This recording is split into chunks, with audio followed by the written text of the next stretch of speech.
Welcome back. This is an extra tutorial on how to access keys of a JSON response.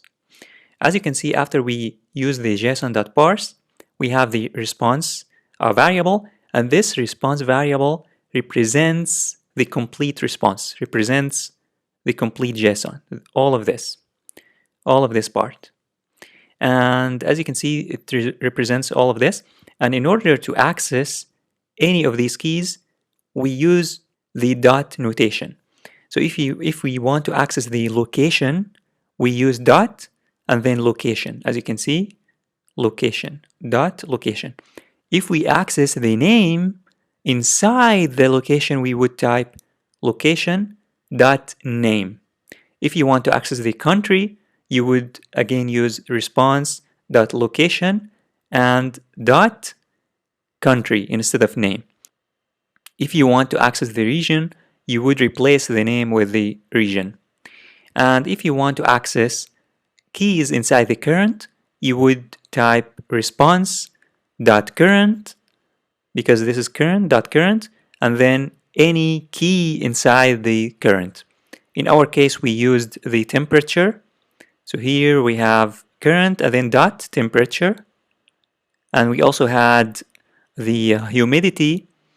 So here I accessed the current and then dot humidity.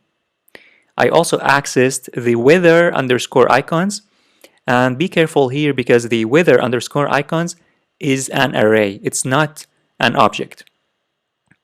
And it's inside the current. So I first accessed the current, response.current, and then weather underscore icons, which is an array. And it only contains one element. Therefore, I used square brackets and then 0 because I want to access index number 0, which is the first element, first and only element. So if you want to access any key other than these, you would use the same exact way. You only use the response and then you call the key that you want. If you want to access the location, you would type response.location and then dot the key that you want.